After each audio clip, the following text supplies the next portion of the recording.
like you're supposed to have it all together, but inside you're wondering how everyone else makes it look so easy, you're not alone.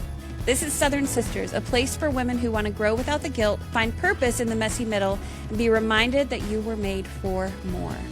Make sure you stick around. We always save the bloopers for the end. Welcome to our episode of Southern Sisters. I'm so glad you're here. Thank you so much for sharing a little bit of your time with us today. Here we are. It's another one-on-one.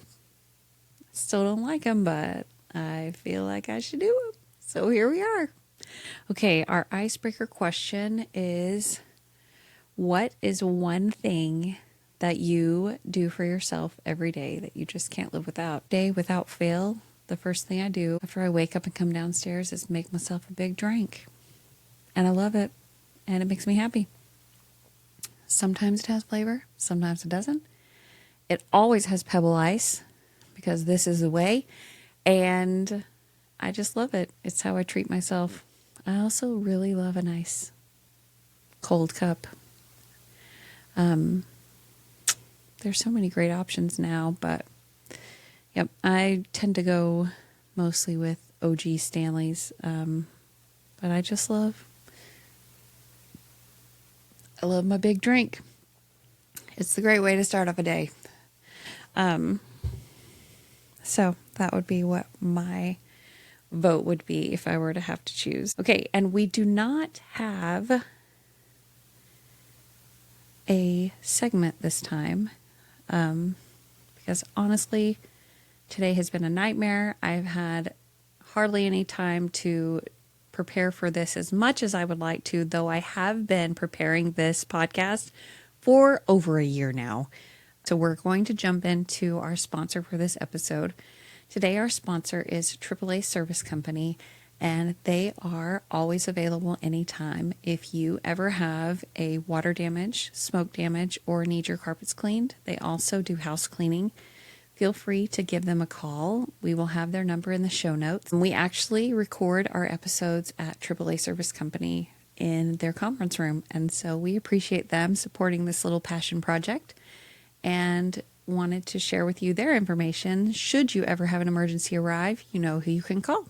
Our brother Josh runs this company and does a fantastic job and pours his heart and soul into the people he serves. And we are super grateful for him and how hard he works. So if you ever have an emergency, remember AAA Service Company.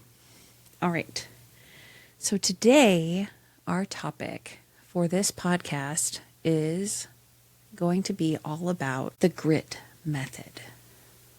What is the GR.I.T method, you say, Meggan? Well, this is going to be kind of like a behind the scenes podcast chat where I talk to you about the framework that I have set up for this Southern Sisters podcast and also for my book that I have been writing for the last few months that either will be already out or should be already out because right now I'm kind of in the process of finishing it up. I'm wrapping up the next 2 chapters and then it'll just be the editing process, which I don't think will be nearly as tricky as the actual writing process has been. Guys, this has been really hard.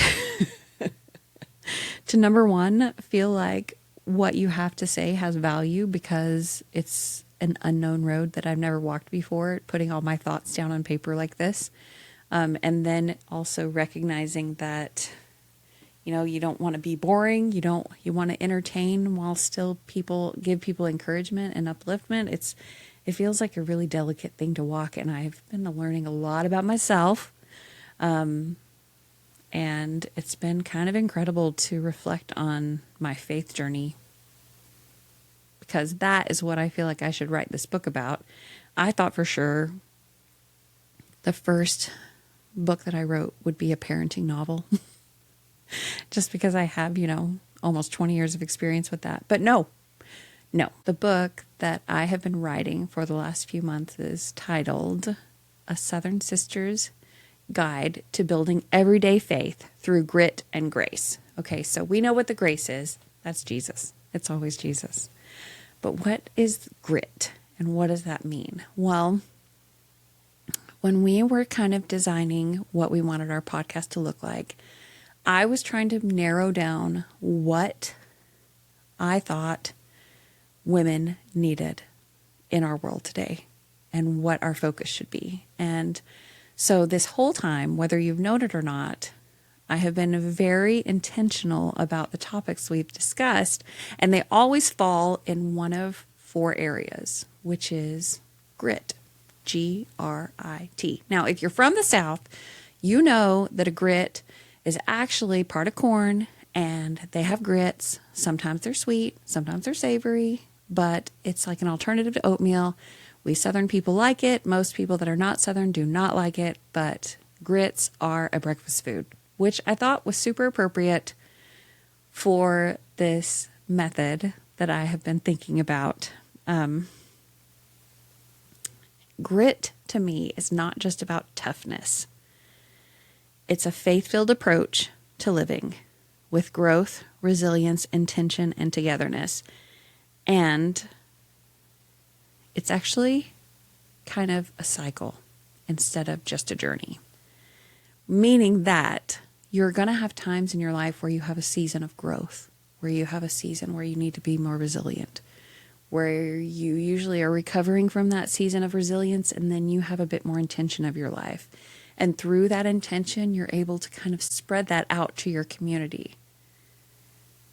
And that is a beautiful life. And then guess what? You go through another season of growth, and you grow in a new and a different way. And then you have the season of resilience again. And then it leads to more intention, which in turn leads to more community, leads to more togetherness. And it really is an incredible, incredible thing. Growth, G is for growth, meaning faith in the little beginnings that happen again and again and again in your life. You are going to have so many little beginnings in your life that feels like, why am I here? Haven't I already mastered this? No. It's part of the process. It's part of the cycle. Resilience is having faith in the hard thing. Intention is having faith on purpose. And then togetherness is having faith in community and connection. So that kind of shows you how they all fit together. Have you ever felt like life just keeps piling on and you don't know where to start? This is where grit comes in. Growth or faith in the little beginnings. The scripture that goes along with that is despise not the day of the small things. I think that we take for granted all of the small things that make up who we are meant to be. But the truth is, James Clear from Atomic Habits, which is a book I love, said every action you take is a vote for the person that you wish to become. And if that is true, that means that all of the small things become the great things. I will never forget the story of my oldest child. When she was about 18, 19 months old, we were in chiropractic school and we didn't have her in preschool. We just had her home with me. And in order to kind of compensate or overcompensate for what I felt like she wasn't getting in a preschool environment, I thought, I'll just teach her at home. It'll be great. So we would have a letter of the week. We would talk about that letter all the time. We would read A for apples. I remember specifically the B. So week 2, the B.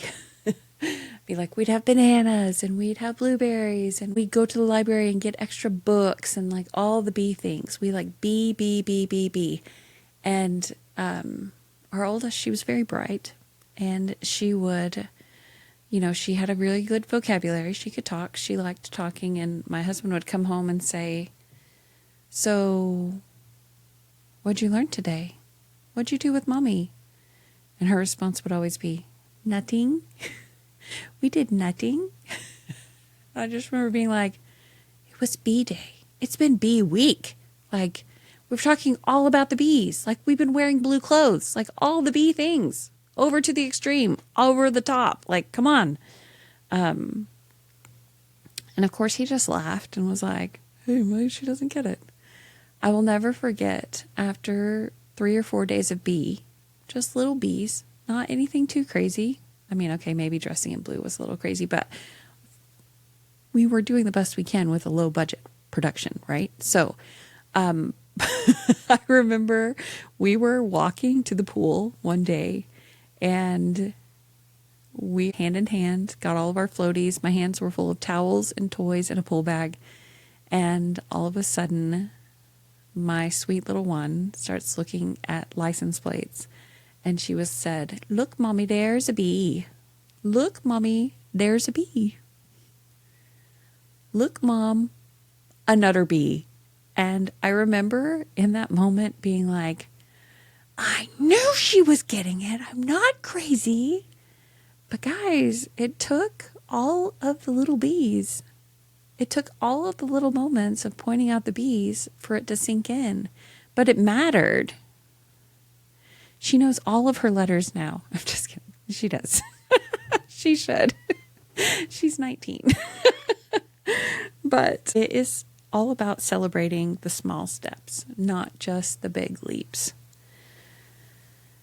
Vincent Mongo said, "Great things are not done by impulse, but by a series of small things that are brought together." So in the moment of hard or season of struggle, I want you to celebrate and be victorious of the small things and the little wins that you have, because they matter.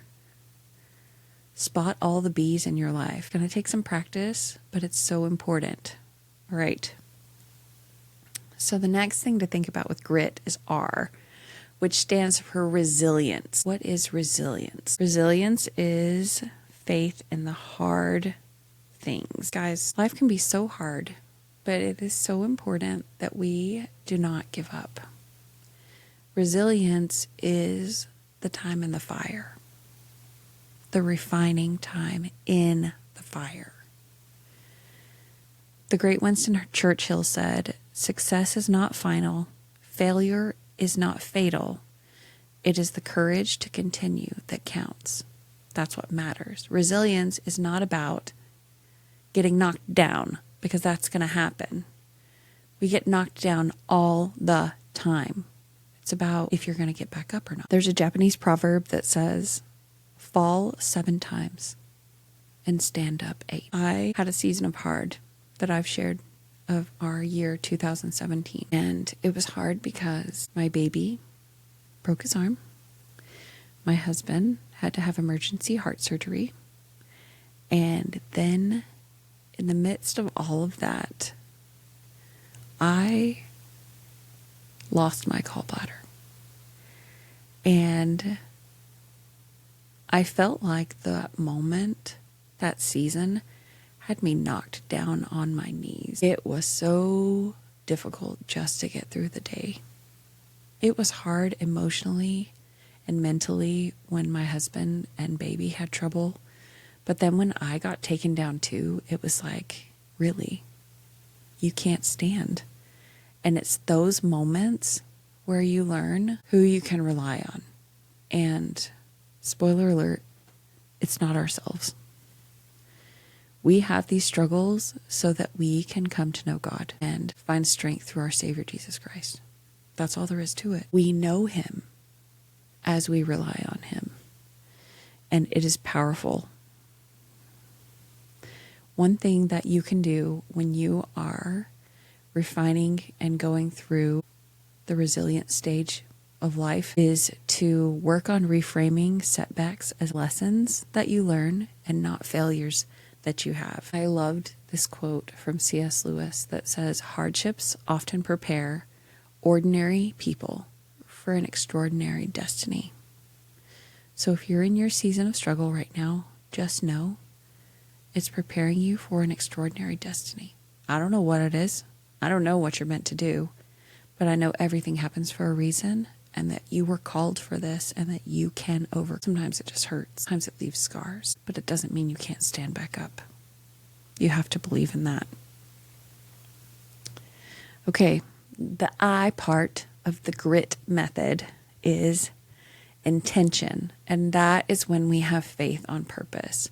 And I feel like if you can come out of your refiner or resilience season with intention, this is the game changer for your life.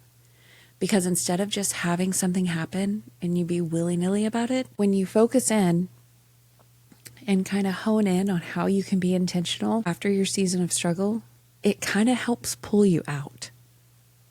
It helps pull you out of the hard, and you've taken the lessons that you've learned and you're like, okay, this is how I can do this a little bit better. This is how I can do this just a little bit different. I love the story that you hear. If you ever hear a pilot talk about flying an airplane, they will tell you that even the smallest degree matters in getting you to your destination. That means you can be off 1 degree and end up totally in the wrong place. But we're not going to focus on the negative. We're going to focus on the fact that you can be right on target and be intentional about where you want to go. And the good news is that the Lord loves effort, and He's going to bless you for that. And He will magnify the efforts you are trying to make in your life as you come closer to Him, as you try to live the commandments, as you try to walk by faith. I've seen it in my life over and over and over again. Part of this intention is living in a way that's above the world and not in the world. When I think about this, I'm reminded of Joshua in the Battle of Jericho, one of my favorite stories. When Joshua says to the people the night before they go to battle, "Sanctify yourselves, for tomorrow the Lord will do wonders among you." He is asking us that every day. He's like, I've got great things for you to do tomorrow, but today I need you to be intentional about how you spend your time and who you associate with and how you love the people in your life.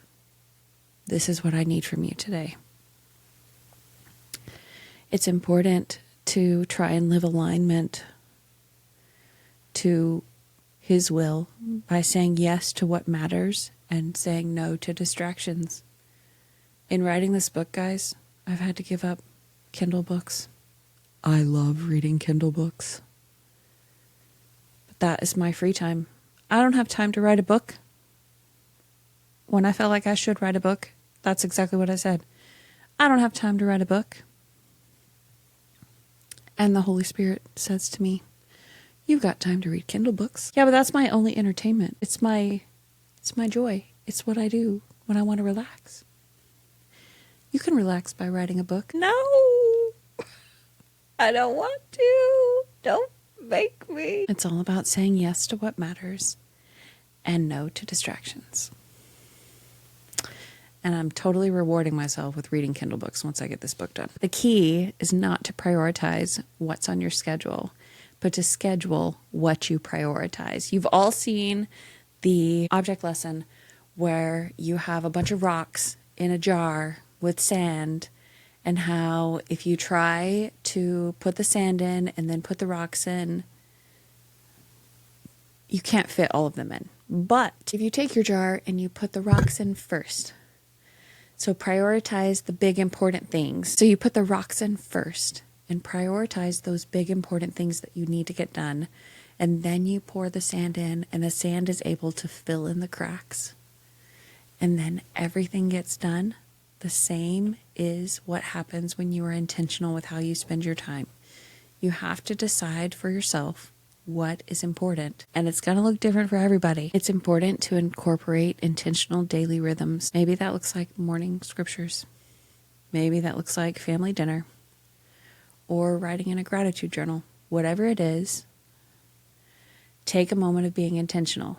Because what's going to happen is you're going to have that moment of growth and then refining and then intention. And then you're going to be able to minister to those people around you, which is what we're going to talk about, the T part of the GRIT method. But this intention is going to help kind of build a pillar in your life so that next time you go through a season of growth and resilience, you have that pillar already built. You can build another pillar that can help sustain you. It really is quite incredible. Mahatma Gandhi, who was very wise, said, "The future depends on what you do today." And I love that. Okay, so our last part of the grit method is togetherness. Why does togetherness matter? Well, because togetherness is the point. Togetherness is the point of life. You've heard the quote, "No man is an island." Well, that is a given, because no man could survive on an island by himself. I mean, maybe they could. I think Tom Hanks tried to. But no man is an island. We are meant to be part of this life journey to all walk back to heaven together. And the best chance of success we have is by the communities that we're associated with. Some of us are blessed that we have amazing families. I feel really grateful that I have an amazing family. Some of us do not have amazing families, but create our own amazing families. Also a gift. Community matters because in the times of hard, they are what you're able to stand on. They keep you standing. They are God's hands here on earth to help support and lift us together. We're meant to walk home together. I am so grateful that I have been blessed with some amazing sisters. Lindsay, Courtney, Evie, they are incredible. My husband has amazing sisters whom I love. I am grateful for my book club sisters and for my homeschool mom sisters and all of these communities that enrich and uplift my life. I could not do all that I do without the support. My Southern sisters, I have so many of you that I love and respect and admire that say this podcast has helped you, uplift you, helped encourage you. And for that, I love. This is why we do it. Helen Keller says, "Alone, we can do so little. Together, we can do so much. We can accomplish so much good in our communities as we are walking together." And it's amazing to me to see how different seasons of growth and resilience and intention has led to different seasons of community, and how that looks.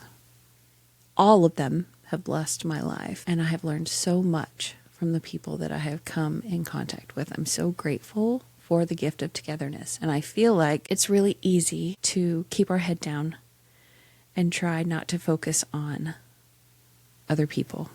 That is the easy way to just do our thing and not worry about anybody else. And this is not God's way. He wants all of his children to come back. I hope that this episode of the podcast has been eye-opening for you. Maybe it has helped you to see what season you're in right now. There's a lot of power in looking at the seasons of life and recognizing them for what they are. And the good thing about seasons is they always change. You don't have to worry about staying in one forever. You'll move to another. It may feel like you don't, but recognizing where you are and knowing where you want to be is a large part of the battle. Grit is a way to live out faith practically every day.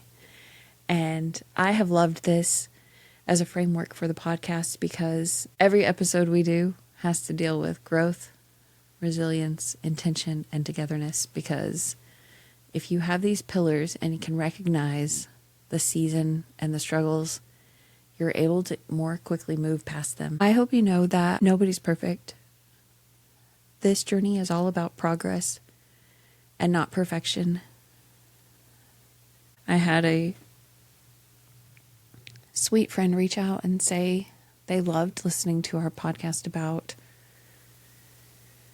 mom guilt because they walked away and felt pretty good about themselves. And they said sometimes they listen to this and feel like they have so much work to do.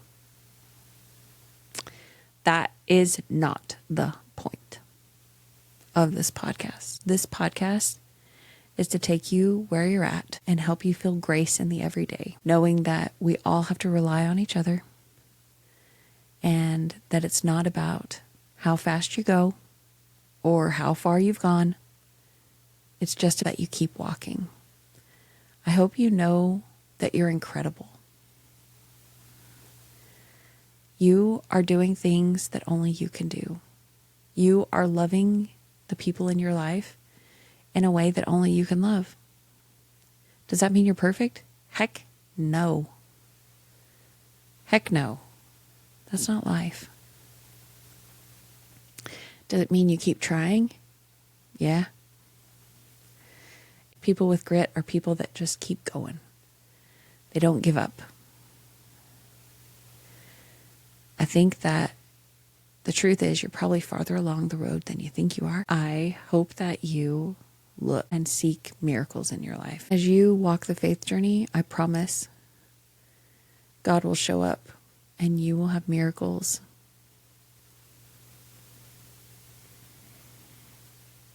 It may not look anything like you think it will, but rest assured, we have a master creator who is guarding and protecting and designing this universe for us, and he's shaping us into exactly who we're meant to be. Our reflection question for the day is, which part of the grit method do you most need to lean into this week? Growth, resilience, intention, or togetherness? Rest assured, whichever part of the road you're walking right now, God has already equipped you with all the grit you need. So until next time,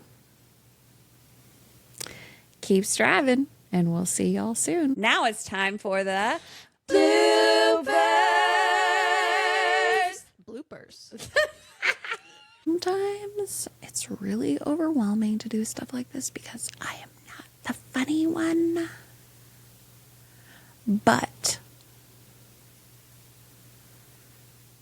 I do know cheesy dad jokes like, what do you call cheese that's not yours? Nacho cheese. How do you make a tissue dance? You put a little boogie in it. Okay, that's all I got. Thanks for being here. You're amazing. Do you need a pep talk? I can give you a pep talk. You got this. Just do it. Do you want me to scream like I scream at my children for their sporting events? No, no one wants that. Not even my kids. It's really late. I need to go to bed. All right, be good. Is this done yet? Are we finished? I quit. I'm never doing this again. Who said I'm writing a book? I said I'm writing a book. You just had to put that out there, didn't you, Megan? Now everybody's gonna know. Meh.